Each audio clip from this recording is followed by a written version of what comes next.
Roxo Media House.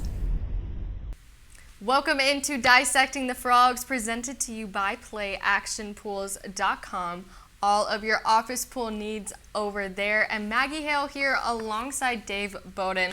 Dave, we have had one heck of a season this year with the TCU Horned Frogs, and we've got a little bit something different for you guys to end the season, kind of breaking down what were the most memorable plays of the year. Dave, this was your idea. Go ahead and explain it a little bit to us. Yeah, I just think with all the excitement of that the 2022 season brought us, I want to take a look at the top 10 most impactful plays and really how they influence just how all this season tied together. So we're going to start that today. I'm really excited about it because, I think a lot of the focus as of late has been on that Fiesta Bowl and how exciting it was, and it should be. However, we're not going to spend as much time on the national championship game. That's okay, but the fact that the Frogs ended up in this spot is truly remarkable when you look at the onset of the season. And so we're really excited to see, okay, how did we get here and how did they have such a great season? We're going to walk you through all 10 top plays. Over the next couple of weeks, we will be releasing 5 new episodes with 2 plays each. And once we get down to our 5th episode, we'll be at play number 1, the most memorable, if Dave did his job right. So without further ado, let's go ahead and get into number 10 and number 9. The surgeon is in. Former head coach David Beaudin brings his football expertise to Frog fans everywhere in Dissecting the Frogs. Now, I know we don't want to spend too much time on the national championship, but come on, the Frogs did play in it, whether it was a great game, their greatest game, or not. The Frogs made it there, and that's something we need to talk about, just the year as a whole. So a 13-2 overall record and a 9-0 record in conference play. Dave, if I had told you at the beginning of the season that is what this team would do this season, would you have believed me? Yeah, there's no chance, right? I mean, if you look at it, they were picked 7th in the Big 12 before the season started, and never mind being mentioned anywhere in the conversation of a national ranking at all of the top 25. So to finish the year at number 2 overall, amazing job by this coaching staff and this group of players to come together and, like we've said all year, Maggie, just be team first people in that building, right? Everyone there across the program has put the team first, and this is the result. And so I think it's remarkable, the impact that this season will have on this program for years to come. And going off of that, almost entirely new coaching staff coming in, coaches a team to a national championship, didn't even recruit these guys, ended up with these players and developed them as his own, Sonny Dykes, of course. What do you think that says to other teams who are just starting out with a new coach and kind of the excuse of, oh, it's their first season with a new coach? Right. Yeah, I think people will, it's always a copycat game, football is, whether it's scheme or your approach or leadership. We're all trying to learn from others, and I think you look at Coach Sonny Dykes this year and you say, okay, well, what are some of the things that got him to this point so quickly, right? And to accelerate the process. And I think one of the biggest things was just to able to gain that buy-in. So when you dig a little deeper and say, how did they get there and how did they get that buy-in? It's really through ownership, right? He allowed his players to make some decisions on their own, to have ownership of the team and the process. And then he hired really good coaches and let them do their jobs. Just let them coach. Didn't micromanage. You walk out to practice, people are enjoying themselves, they're having fun. Really hard working group, from the coaching staff down to the players.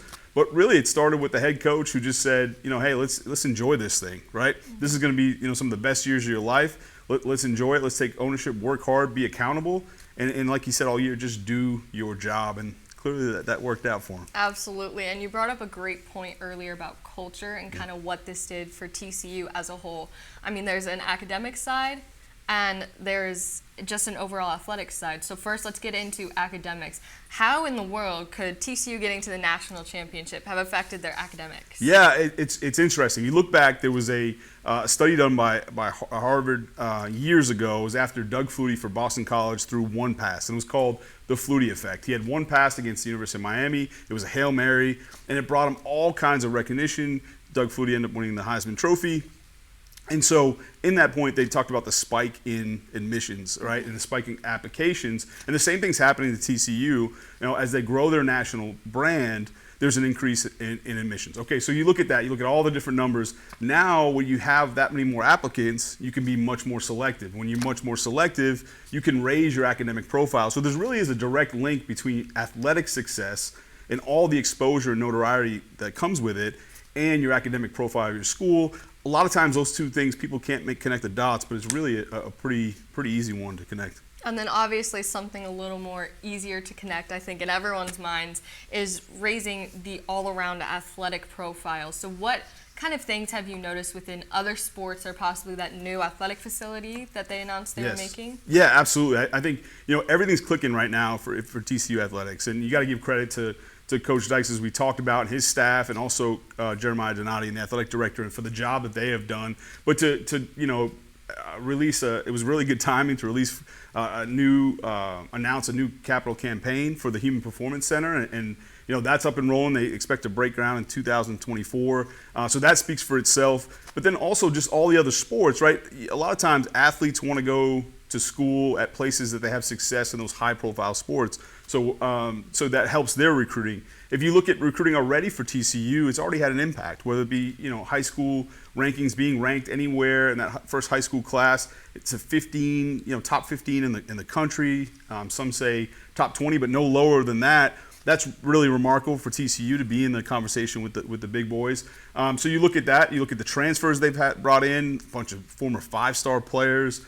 And just, the conversation, the type of recruit they're getting, it's more of a national recruit now. They'll still recruit Texas really heavy. That's where their roots are. They're going to build a foundation in Texas. They've been very vocal about that, and they'll continue to do that. But now if they need to pluck a player or two to fill a void on a national level, they are in those conversations. In a lot of cases, they're winning those battles. Really impressive. All of that, you wrap all of that up into 1 year. It's remarkable what they've been able to accomplish.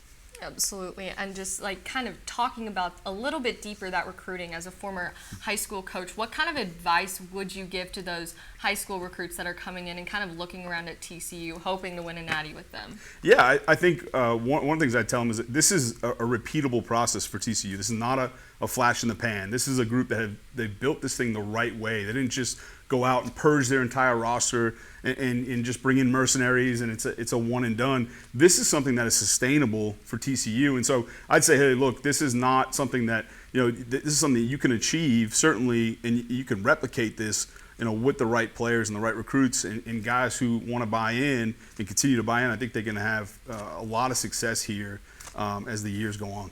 Absolutely. And enough about those statistics and numbers. I'm ready to see some football. I don't know about y'all. Let's go ahead, and when we come back, play number 10. We've got that coming in for you. We're going to take a look back at Max Duggan to Savion Williams versus SMU. The Flying T Club provides the everyday TCU fan and alum the ability to specifically support TCU student athletes. Flying T Club offers 3 levels of memberships. The Flying T Club is a nonprofit organization supporting the brand development of TCU student athletes through a series of unique event-based networking opportunities, which are exclusive to our members. These events provide a great social engagement tool for our members and student athletes alike. Follow them on Instagram at Flying T Club or online at flyingtclub.com. Play number 10 of the season. It's TCU at SMU, that crosstown rivalry going on, meaning a little bit more with Sonny Dykes as their head coach this season. Right here, we're here in the first quarter. Nobody scored yet. About 12 minutes on the clock, and TCU comes up with something. Dave, go ahead. Let's talk this one out right now. Yeah, let's do that. So Max Duggan, again, he had gone against Tarleton State. This is after the bye week, though. It's SMU, a lot different deal, a lot more pressure, both literally and figuratively. So here they see it's just a 4-man rush. So you talk about pressure. It looks like a 5-man rush to start. You can see the end here for TCU, the outside linebacker, Okay, right here, he's going to peel with the back, Amari DiMarcardo. So he thinks right now, TCU, I'm going to take a look at the end zone. They think all the pressure is coming from this side. So they're going to slide their line. Jared Wiley gets out. Okay, he's going to run a corner route on this left side. We'll see here from the wide in a second. They run a snag concept that we're going to take a look at. But they're going to slide this protection this way, thinking that's where all the pressure is coming from. Well, when Amari goes into the flat, This outside linebacker peels and takes that, so he's now off. They insert another linebacker, so we'll see that right here. Okay, they shift the line. Okay, so that stays on. He comes on a cross blitz, untouched essentially. You see right here, last minute we try to get a piece of him, but it's a little bit too late, and you'll see Max Duggan escape. Now, one of the things I want to point out for Max, and kind of take a look at the wide here, something he does, it's really kind of a small, nuanced thing, but he takes what they call a reach step. So his back foot reaches back, okay, to get away from the rush and get outside. Had he taken a step that's really flat, now it would be at a much better angle for the defender. They can make a play. This is really big for Max Duggan, and it shows a lot of progress, because in the past, the knock on Max, whether it was fair or not, was that he wanted to scramble just to take off and run, which, look, I don't blame him. He's super talented with his legs. But now everybody is in this mode. I talked about the snag concept over here. Okay, they're really playing man-to-man. It's kind of a quarters man concept. All right, and these two linebackers are going to buzz to this side so they can bracket on the inside. So now we'll take a look. We let it go. Savion Williams comes inside, and it's flat here and a slant here, and he sits down. As soon as he sees Max take off, you're going to see Savion turn and then make his way to the end zone. We're going to see right here Tay Barber, who's on the flat route. He's going to wheel up the numbers.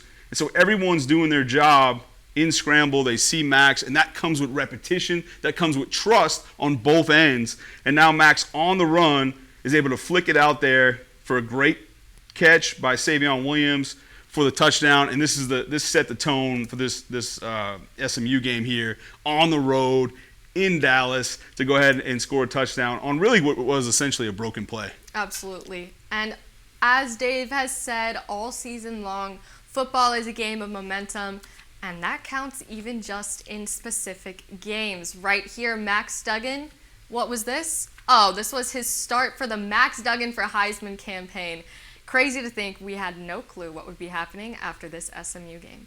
When we come back, a couple more questions for Dave to figure out what exactly this play meant to the season as a whole. Say hello to the water of tomorrow. Richard's Rainwater. Richard's Rainwater is 100% rain, refreshing, renewable, and the only ingredient we use in our water. Why rain? Because everyone deserves access to clean water, and rain is a 100% renewable resource available everywhere. Drink the rain. Save the planet. Shop now at richardsrainwater.com. Normally, Dave knows what I'm about to ask him. It is a little bit staged, scripted. It's reality TV, but right now it's all me and Dave's in the hot seat. So first off, I just want to start with, how important was it overall just for TCU to beat SMU this season? Yeah, I mean, we all know that it was a huge storyline that everyone talked about through the offseason, and just really, you know, they hadn't beaten them in the past 2 years. Sonny Dykes had beaten TCU. Now he comes over on this side, and so all the pressure, all the eyeballs were on him and what he was going to do with this team to go to their place and beat them. I think it was critical, and it really set the stage for the rest of the season. And do you think this could have possibly been when maybe the outside noise started? We saw that happen a lot for TCU, and I think Dykes coming back and having to play SMU. Do you think that could have started there? I think so, yeah, and I think it was also just a relief for him personally. I would imagine, there was a lot of weight to carry, and so I think people started saying, okay, this team is for real. That's a somewhat hostile environment. Crosstown rival with all the storylines and all that, to go out there and win pretty convincingly. I know they didn't close out the way they wanted for that one, but it really set the stage, like I said. And you talked with me about this earlier. This is the game that Max really won his starting position. What did you see in his performance this game that sealed it for you personally? Yeah, so when you look at that play, Maggie, that we just went through, I think the big part there was the talk from Max Duggan, fair or unfair. The reality of it was, when we knew he can get it done with his legs, right? And so, he'd always been able to do that. When he takes off and scrambled, a lot of times, whether he was running for his life or doing things in years past, he would take off and try and run. This is a great example here when he took off to throw the ball, right? And to do that, and everyone went into scramble mode. And that stuff is choreographed. Everyone has different landmarks to get to. So for them to be all on the same page, for him, they blew a protection, as we went over, right? Wasn't great. Okay, not ideal, but for him to get out of that pocket and then for everyone to do their job. And then I think on top of it, it was also, took some pressure off Quentin Johnston as the other outside receiver to have, to have Savion make a huge play, take the edge off a little bit with the first points against SMU. I think it was critical. I think, this really showed to say, okay, he came in the second half, Max Duggan did, against Colorado. Then all of a sudden you play Tarleton State, no disrespect, but did a great job. I mean, he lit it up, but still, people are still kind of wondering, okay, was it just because it was an FCS opponent? Is he the real deal? So for him to come out against SMU, with all the storylines, and to him, all of a sudden he gets pressure right in his face, escape, make a big-time throw for a touchdown. I think that's when people started saying, okay, this guy, I think this is our quarterback. Controlled chaos. And something I want to touch on that you just talked about, kind of a relief for Quentin Johnston. There are a ton of offensive assets that Max was able to connect with all season long. Where do you think that connection starts? Yeah, I think it starts in the offseason, and Max talked about it and into camp and just the bond that they were building. I think going back to, we talked about Kaz Kazadi a lot and his human performance staff and just the job that they've done, because they really worked a lot this year, obviously physically, but all the details that we got into in terms of their mental health and their sleep and meditation and yoga and all of these things, but they were doing it all together and collective, and it was really hard. And when you do something, it's like anything else. You really, people don't form bonds when things are going well, right? People form bonds, true bonds, right, that are lasting through adversity. And so they put them through some tough situations. They did it together. And it's one of those situations, hey, if you're not going to like me, that's fine as a staff, but just don't like me together, right? And do it together. And they did. And they obviously have a lot of respect for that staff. They see that it paid off. But I think that was one of the big things, is just making sure that they got it done in the offseason. And I think the entire team kind of could learn from that way that Max just presents himself as a team guy and a team-first type of person. But what do you think that quarterbacks specifically who sat back and had to watch Max do all the incredible things he did this year, what do you think they should be taking away from his season? Well, I think a lot. There's a lot to unpack there. I think there's the play on the field, right? And so that a little easier to break down. You put on the film and you just say, okay, these are all the areas, these are the throws. But beyond that, I think it's the fact that a guy who didn't, win the starting job, but didn't complain one bit, right? Just put his head down, went to work, yes sir, accepted it, and said, okay, if I'm going to be, he said this, right? He said, I'm going to be the backup quarterback. I'm going to be the best backup quarterback there is. And in that, it's his play, but it's also helping the other quarterbacks, right? And so now Chandler Morris sees that. He sees that what he's done, for Chandler in that process. Now Chandler gets hurt. Now Chandler, not that he would have done this on his own anyhow, but he's way more apt to help out Max in those situations. And all of a sudden, that room starts to gel, and that trickles down to the rest of the offense, the rest of the team, because that is your leader, your quarterback, and he calls the shots. And I think that's the biggest thing. And then the other thing is just running the show. Sometimes the guy that throws the prettiest football and does all that kind of stuff, that's nice. But you need a guy that you can hand the keys to the offense and say, just run the show. And Max Duggan did exactly that. Absolutely. And we could have a show of top 10 Max moments all season long. One of my personal favorites was watching them watch the college football playoff selection show. And guess who he was sitting with? His offensive line. Definitely a team guy and definitely knows which guys he wants to be around. And when we come back, we have got play number 9. Texas-based Happy Water offers the best-tasting, sugar-free kids drink ever made. Happy Water comes in 4 delicious flavors that you can find at local retailers and on Amazon. Each pouch contains 0 grams of sugar, 0 calories, and 0% juice. Head to happydrinks.com for more information and to purchase Happy Water. That's HAPI drinks.com. Live happy, be happy, drink happy. TCU in game number 1 of the season versus Colorado up in Boulder. Now TCU here, the start of the second quarter, and just your regular old Colorado punt to TCU, but it's got a totally different story at the end of this one. Darius Davis, he has his way, man. Tell us, what happened with this one? Yeah, he sure does. So when you see this punt go off, it's a deep punt. Darius does a nice job staying square to the punt, so meaning he's keeping his shoulders square.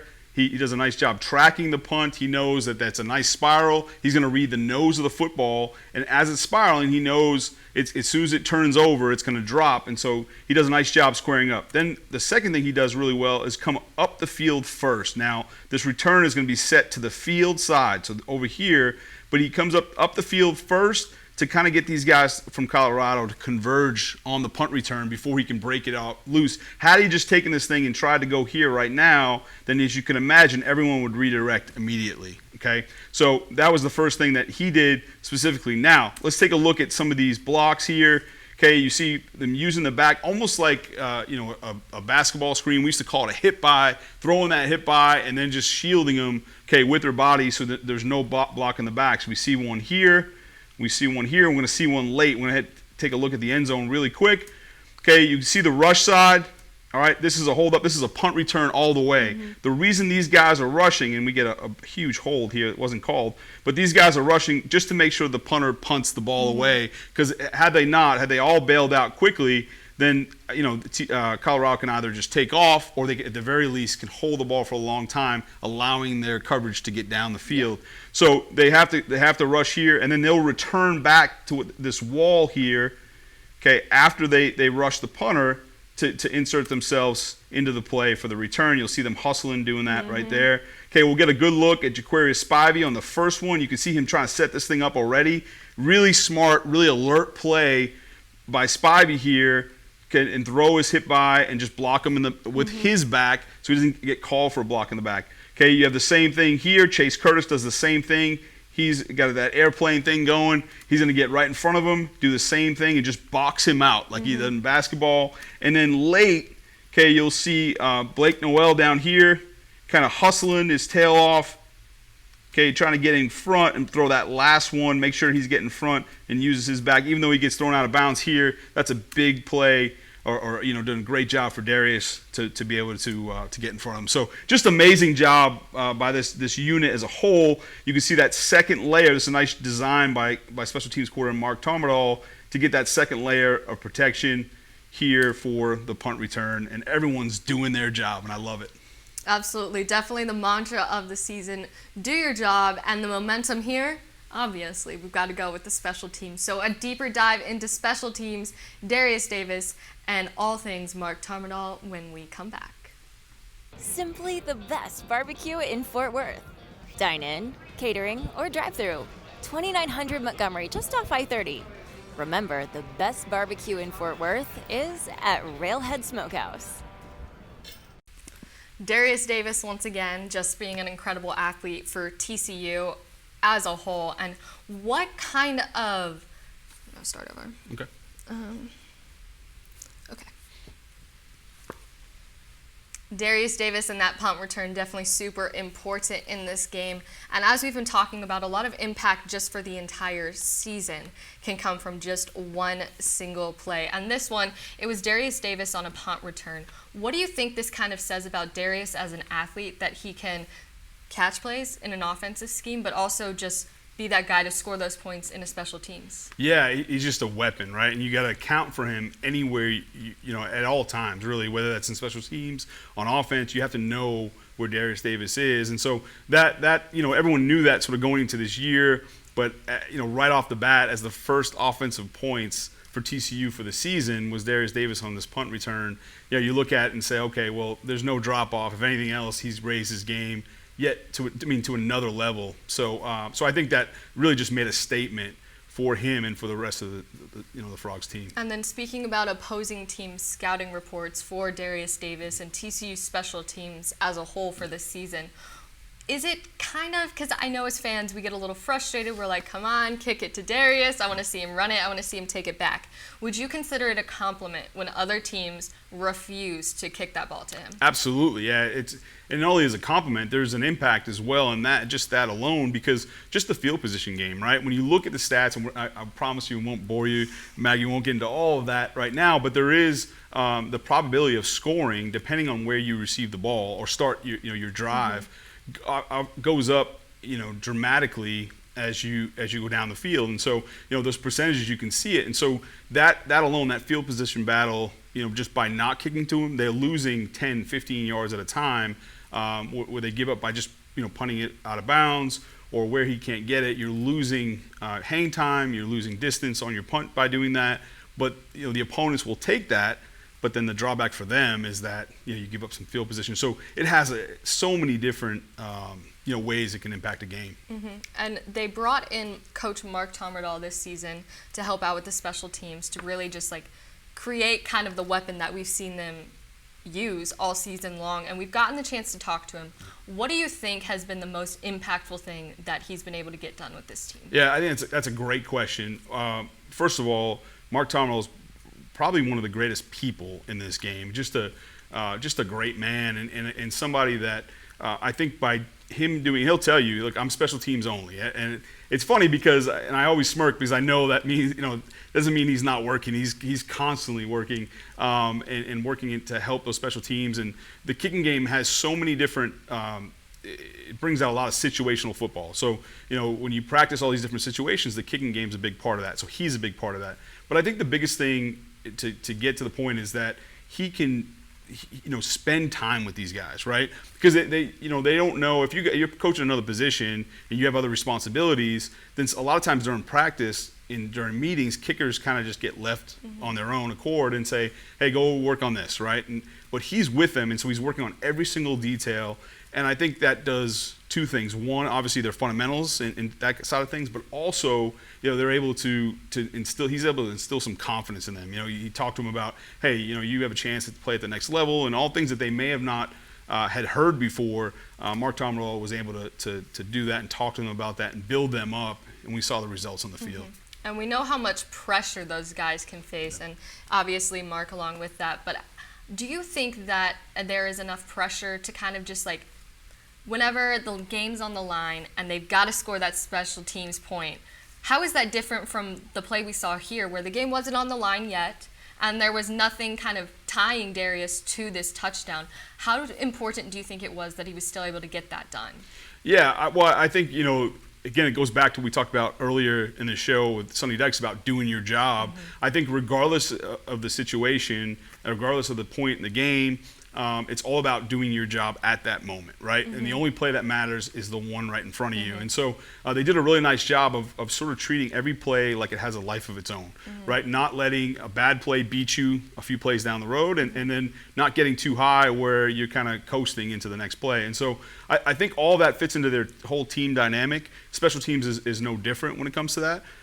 So I think that's really the biggest thing. And then also they practice all these different situations. So when they get into the game, they had just watched, a clip that night when they're in Colorado of throwing those shield blocks that we just talked about. They had just watched that, and they, of some teams doing it really well, and then all of a sudden they were able to execute that the very next night. Darius Davis and the special teams definitely coming in clutch for TCU all season long. Maybe a little bit of a teaser for what you're going to see later. And when we come back, we're going to be closing out today's show. Dave's Hot Chicken is a cult favorite and now has 2 locations in Fort Worth, Bryant Irvin Road on I-20 and Berry Street at TCU. Both owned and operated by Horned Frogs. Order the number 4 or number 5 for the tastiest lunch special under $10. Or order online at daveshotchicken.com. That's going to go ahead and do it for our show today, but we've got a ton more coming for you at frogstoday.com this week. Dave? Yeah, there's all kinds of things. We're not going to slow down just because football season's over with. Of course, we're covering all the other sports. We're rolling into basketball season right now. So State of the Frogs, with is now, instead of with Sonny Dykes, is with Jamie Dixon, our head men's basketball coach, alongside Brian Estridge. So that's always a fun one to check out. And then all of your written content on frogstoday.com. Some really great stuff to recap football as well, and then as we roll into recruiting, and then again all the other TCU sports. So it's a really exciting time at Frogs Today, frogstoday.com. So make sure you stay with us, and you're going to stay with us here on Dissecting the Frogs as well, right, Maggie? Absolutely. Next week we've got another episode dropping, play number 8 and number 7 of Most Memorable of the Season. We hope you enjoyed these ones today. If you didn't, comment and yell at Dave. We'll see you next week. Roxo Media House.